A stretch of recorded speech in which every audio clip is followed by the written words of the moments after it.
topics and opinions expressed in the following show are solely those of the host and their guests and not those of W4CY Radio, its employees, or affiliates.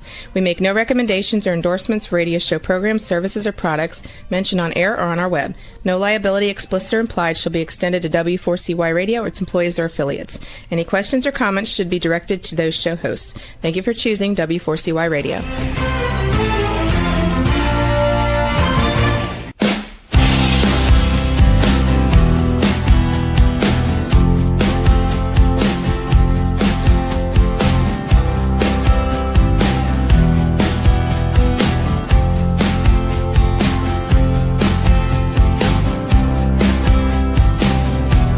Hello, everybody. Thanks for joining the show again today. Really looking forward to having an interesting show. We have Dr. Greg Williams with us, and he is a master negotiator.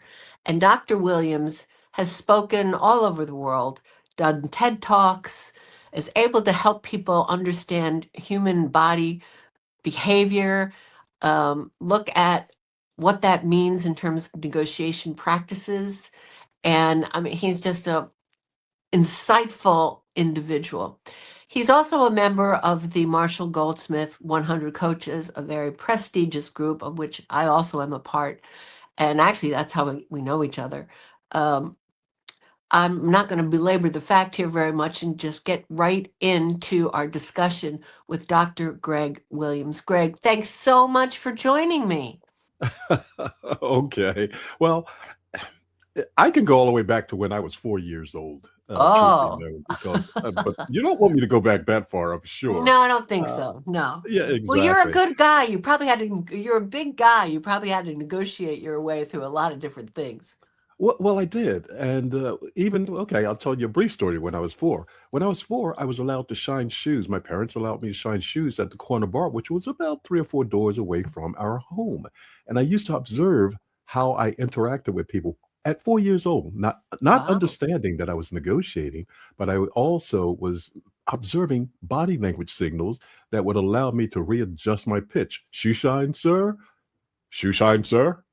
Oh, Mr. interesting. Johnson, would you like a shoe shine, sir? One of those things. Now let's progress past that point, because when prior to leaving corporate America, I was a vice president of an organization, and my division had the highest sales amongst all divisions in the corporation. The president asked me, "What are you doing differently than everyone else?" And I said, "Well, I've taught my folks how to negotiate better." Mm. And negotiation is something that we do every day, Yeah. constantly.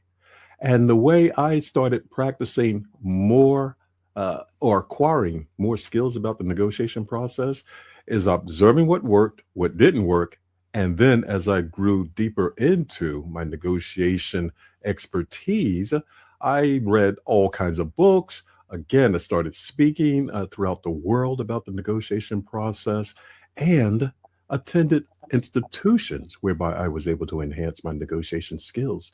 And Linda, I said a moment ago, we're constantly negotiating. That's my motto. You're always negotiating. So for me, negotiation is somewhat of a fun process because I believe in every situation, a win-win is somewhere to occur. You just have to make sure you can dig deep enough to pull it out. Wow. So how do you dig deep enough to pull it out, Greg? Well, that depends on the situation, what people want from the negotiation, and the relationship to what degree one wants to preserve it later on. I say all of that to simply state, if you and I are negotiating from a win-win perspective, and I want to preserve the relationship as well as you, we will negotiate more, let's say, gently than otherwise would be the case if we had a win-lose perspective from either of our sides. You have the only way I can win is if Greg loses or if I have that same perspective. If we have that mindset, we're going to have more of a rigorous interaction, and more than likely it will not be as respectful as with the first situation that I actually spoke about. So how do you dig deeper? Let's take the win-win situation. So Linda, what would it take to have this be perceived by you as a successful negotiation outcome? You give me your perspective. I'm listening to it, and not only am I listening to what you say, I'm listening to the words that you use to represent your thoughts, and I'm listening to how you are positioning yourself with those words. I'm also observing the body language that comes along with that. From a nonverbal perspective, and I'm looking and listening to the tonality that you're also using. Well, Greg, I'd love to see us come out with a situation that allows both of us to feel as though we walked away satisfied and happy. Now, let's flip that over to the win-lose perspective. Yeah. Well, Greg, look, this is the way that we're going to do this. If we can do it this way, we'll be happy. I need 90% of this outcome, and yes, I'll give you 10% for now. In the future, though, somewhere down the line, hopefully, I can give you a greater return. Are you in agreement? Now, you've heard the tonality difference. Yeah, and you've heard totally. the difference. Yeah, totally. Exactly. So those are some of the aspects that one has to consider when you're going to dig deeper, because in certain cases, you may want to let that other individual, that last individual type, take you down a particular path to see how far they would take you down that path. And then you can flip the script on them. So again, to answer your question, it depends on how deep you want to dig based on the styles of the negotiators, what they want, and the demeanor they display while they're negotiating. Wow. And how do you determine which style you're going to use? Because sometimes you don't really know what type of negotiation it's going to be. Well, in high stakes negotiations with some of my clients, as an example, we have done extensive research on the opposition per why they are even negotiating with us, what are their alternatives, and to what degree they may walk away from the negotiation based on leverage that they or we apply in the negotiation. So I say all of that to say, one should never walk into a negotiation blindly. That's to say, not knowing anything about the other party. Okay, let's say if it's a milder relationship type of environment that you walk into and you don't know anything about the opposition, you can take a neutral position. So, for example, you're seeing me now, and for those that are listening to it, I've adopted a real neutral stance, even in my position. I'm not leaning forward. I'm not really leaning back. I'm just there. And what I'm doing, even with my tonality, is not trying to express any positional perspective that I have based on the tonality that I'm using. As opposed to, if I'm talking at this particular level, there's a sense of anxiety that I'm conveying, and it may be picked up by an astute opposition.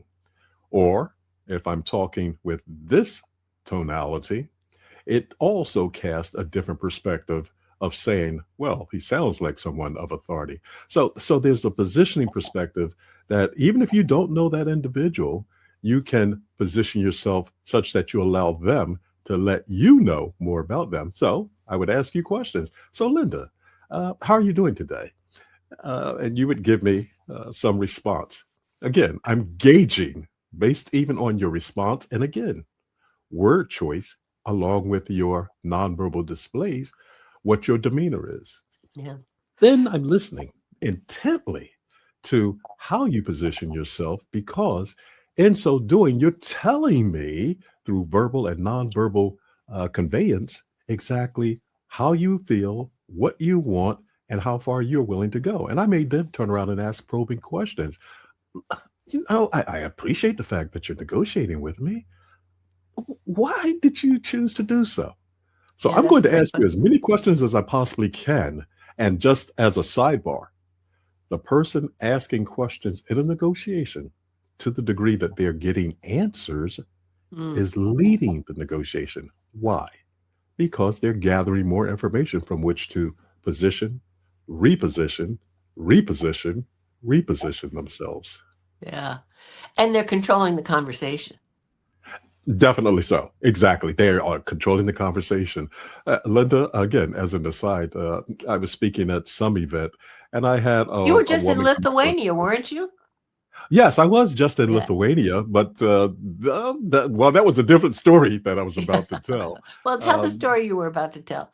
okay, well, I brought a lady up on stage, and I was displaying the fact of how you use questions to gather information, and you can sidestep questions if you choose to do so. So I asked her to ask me a question, and she said, "Well, where were you born?" I said, "Well, why do you want to know?" And she said, "Oh, I'm interested to know uh, the people that I engage with per their background." I said, "Oh, and what do you plan to do with that information?"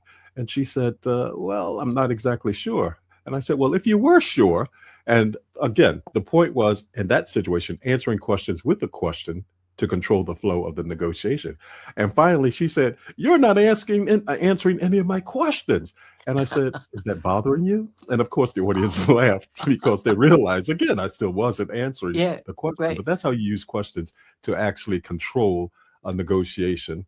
And again, to the degree someone allows you to do so by answering your questions, you're in greater control. Now, you were asking about me speaking in Lithuania recently. Yes. What was that like? Oh, what was it like?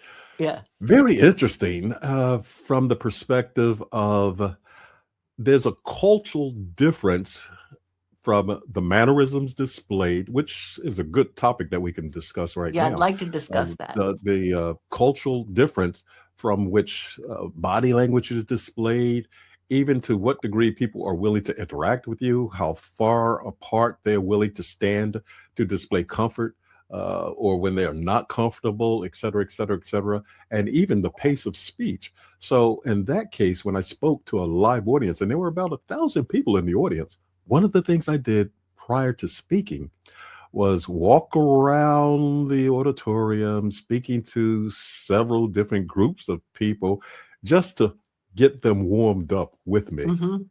And why did I do that? I did that so they wouldn't think, okay, well, here's this foreigner, this Right, American that has right. come here to tell us this, that, or the other. I wanted to know what was of interest to them. Very And I good. spoke about that from the stage to the degree that I was able to bring that in to the conversation's flow. And I'll tell you, the people were super nice, and they came up afterwards, bought lots of my books, and they were Yeah. so interested. As a matter of fact, just this morning, I got a request from the promoter to do a webinar, a follow-up Oh, webinar from very them just this cool. morning. Very Yes, cool. exactly. Mhm. And the name of your book is? Well, tell our audience what. Well, you have Ah, several books, but what was the one yes. that they Well, the bought? last two is Body Language Secrets to Win More Negotiations. And as a matter of fact, I kind of keep a copy handy just so I can display it. And the other one is Negotiating with a Bully. Oh, how And that's interesting. Both are interesting. well, yes, and the reason the publisher asked me to write both of these books was because body language plays an integral part in any Let's talk negotiation. about that. Yeah. Again, people can say, um, I agree with you. And for those that are listening to this, I was shaking my head no as Right. I was saying, I agree with you. And again, the body always wants to stay in a state of comfort. So when the body is out of that state, it will do something to justify why it's out of that state in order to put itself back into that state of comfort. So in the Mm. case when someone is shaking their head no and saying yes, follow the body. Ignore the Oh. words. The Ah. body is telling the truth. And Oh, if you saw interesting. that while you were negotiating with someone, you would kind of ask them a question in the form of a follow-up. Wha- What Uh, would you ask them? well, well, I saw, I heard your words, but you were shaking your head no.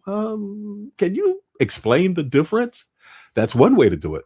The Yeah. other thing is to observe even before you get to that point how someone uses their body in different situations such that you have a foundation to compare something later to. So, in the Mm. case where someone is shaking their head no and actually saying yes, in some situations, that might be that person's way of indicating yes, or the degree of profoundness that they are expressing yes, even though they're shaking their head no. So again, Mm. there's not one size fits all when it comes to reading and deciphering body language. Thus, the reason why you have to form a foundation for how an individual uses their body when they are communicating. And based on the environment, they may shift the perspective for how they use their body. And again, I said, the body always wants to stay in a state of comfort. So if someone is in an environment that feels unfamiliar to them or threatening, they will react differently in that environment if instead they were in an environment where they felt safe and open. So those are some of the gestures. Even as I'm speaking, you may notice for those that can see this visually that my hands are open and I'm reaching out. Now, here's a Mhm. little sidebar also. Note how people use their hands when they're speaking.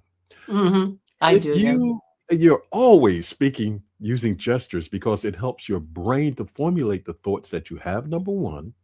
And number two, it's a gateway for how you're going to represent yourself. Here's a little thing I tell people from time to time.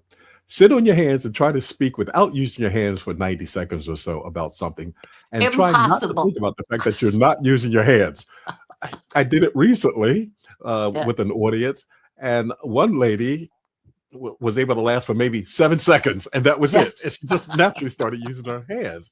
And so Yeah. those are some gestures that you can observe when people are speaking, and at the same time, understand what someone is conveying via their different gestures. Sometimes with the hands and palms faced out means stop. Other Stop, yeah. times, some people may use that same gesture to suggest, well, you know what? I like what you're doing. So again, you have to understand how each individual is using their gestures to represent their thoughts. Yeah. So tell me about the bully. And then I want to go Ah, back to the answering the questions with other questions and other questions. I think our politicians have learned that technique. oh, a doggone sure. And you asked about in the beginning some of Yeah. my negotiation advancements. I've run for political office twice in the I United knew States. that. Yeah. Yes, and politicians are very adept at not answering questions by asking a question, and or Right. there's something called bridge and block and bridge. I'm sorry, block Mm. and bridge. So someone may pose a question, what type of day are we having today? Or what type of day are you having today? Well, that's a good question, Linda. I appreciate you asking it. And let me tell you something that's related to that. When you're negotiating, you have to be observant of how people use body language from that, and blah, blah, blah, blah, blah, blah, blah. And all They of a sudden block the you're off. question. Yeah, Yeah. and they're off on answering what it is they want you to know or discuss. Yeah. I've done tons of TV interviews, and Yeah. there are times when, truth be known, an interviewer will try to throw a gotcha question that I've always been prepared for because I use that same block and Technique. bridge technique to do just that. So now back to the bullying Yeah. aspect. Let's get to the bully. Yes, I talked about the win lose perspective earlier. There are some individuals that have, for whatever reason, the perspective that the only way for them to win is to have you lose. Bullies adopt that same type of mindset, and they will test you sometimes to find out how far they can push you in order to get you to do what you wish to do. I also stated earlier What you wish to do or what they wish you to do. what they wish you to do. What- Thank you. Thank you. Thank you. What they wish you to do. So, as an example, someone in a negotiation may say, doggone it, look, I'm getting tired of this. Either you accept the offer or we can conclude the negotiation right now. Now, there's several ways that you can address that perspective. By saying nothing. Now, for the listeners, that's not dead air. Yeah. That was me just pausing and not saying a word. Mm. I have used that tactic in negotiations when negotiating with someone that was very strident, someone that was Mhm. almost, or in some cases, a real bully negotiator type. Mhm. And eventually they'll say something like, did you hear what I said? They can't stand it. Yeah. I heard what you said. Yeah. My thought is, or my question is, why did you say it? Yeah. Now, notice I've adopted a calmer demeanor at that particular point in time because with a bully, be mindful of how you escalate a situation because to Yep. the degree that they will escalate, if you escalate and they escalate and you escalate, you really can lose control of a negotiation. Again, if you've done your homework prior to entering the negotiation with this type of individual, you already know that they have certain traits that may classify them as a bully, and you've adopted strategies per how you're going to engage with them and how you're going to deal with them if they use bullying tactics. What I just spoke of a moment ago of using silence and then a softer tonality is one way to see if the bully will adjust their demeanor. Now, let's say if they take it down a notch, well, I'm a little frustrated, and I guess that's why I said it. Now you know that you have a different perspective from which to engage this individual. Well, tell me what's happening. Well, I'm under a lot of stress. My boss told me I have to get this negotiation done. Well, what does that mean? Get it done. And so, if you adopt that demeanor against that individual, you've now formed a team with the individual. Well, let's talk about how we can really reach a bottom line that will make both parties happy. Yeah, Yeah, that's a okay, and I win-win. apologize for my behavior before. Now you completely changed that person's demeanor. Let's flip that and say the individual all of a sudden escalates the situation. Look, I thought we had an agreement before we came to the negotiation table, and therefore now I feel as though you're wasting my time. And there's the Why? silence again. Yeah, there's the silence again. Exactly. Followed up with possibly a question. Why do you feel as though I'm wasting your time? We're Mm, negotiating in good faith from my perspective. Wouldn't you agree to that? No, I don't agree to that. Well, what would you consider good faith negotiation? Well, if you just said yes to the agreement. Well, let me ask you a question. Yeah. If by chance I made the same offer to you that you're making to me, would you accept it? Yes, I would. Okay, let's flip the script. Accept the offer. So now you put them in a position of looking at themselves in the mirror, so to speak. hmm And two things happened right there. If they said yes, they would accept the offer. And let's say, going back to that 90-10 that I offered, that I made before, Yeah. now they're the ones at the 10% on the 10% side, and they just said they'd accept the offer. Chances are they're going to go, wait a minute, whoa, whoa, whoa, whoa. No, I can't accept the offer, which then exposes to them the unequalness in and of the offer.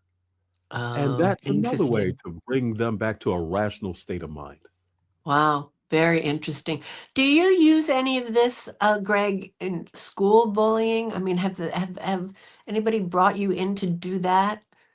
Yes, as a matter of fact, I have spoken throughout my career at certain schools because kids in particular have not formulated the right mindset in some cases of hmm being accepted by others, and they feel as though they had to bully other kids because of it, or to show that they need to be respected or things of that nature.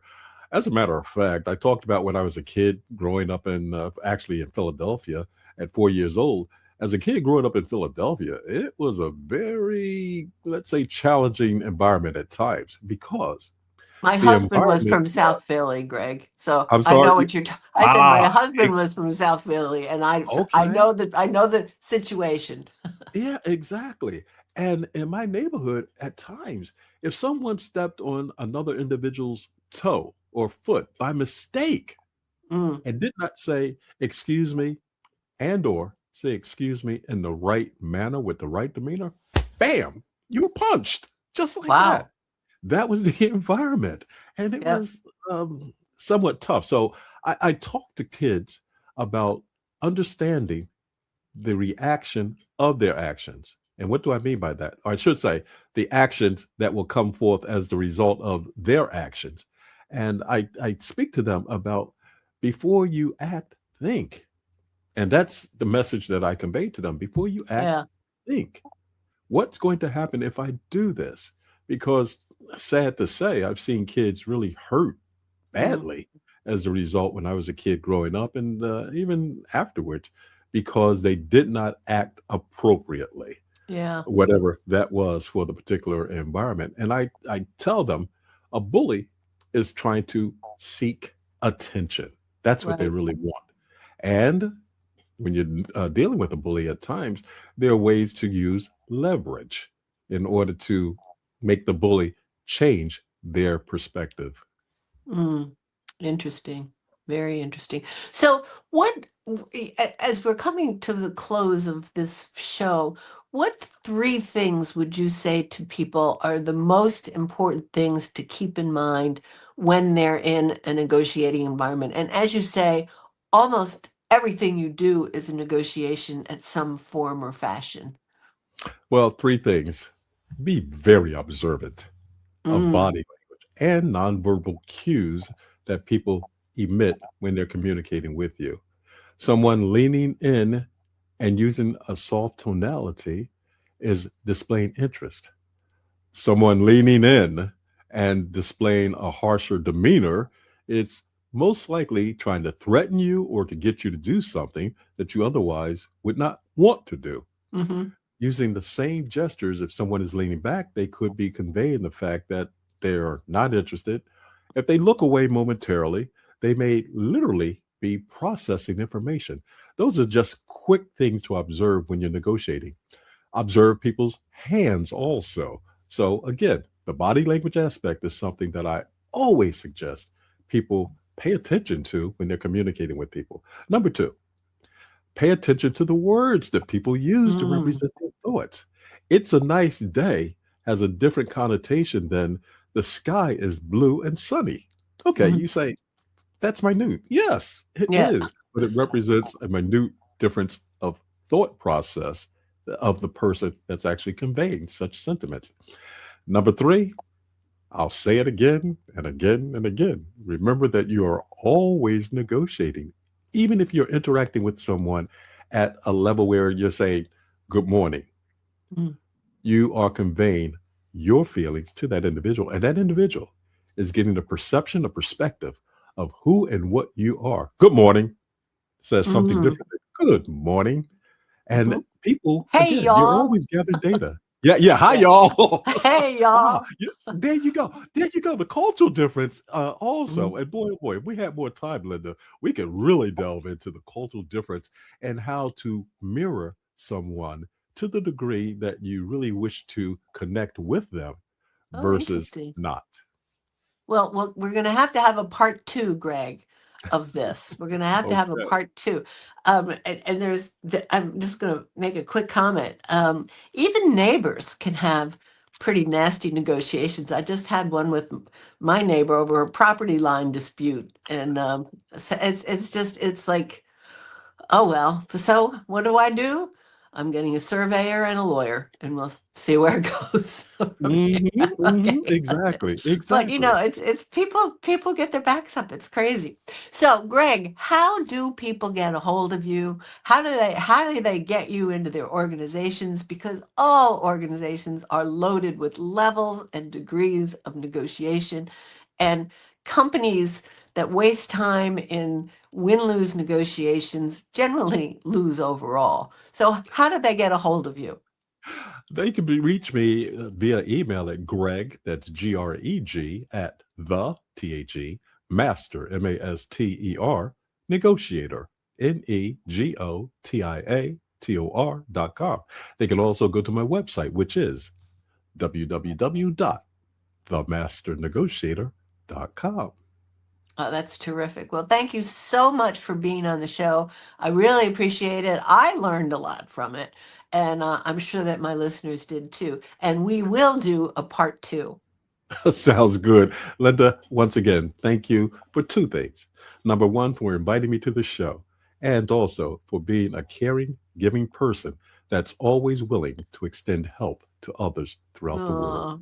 Oh, oh, thank you. I really appreciate it. I loved seeing you in London. We had such a good time. Yes. We really did.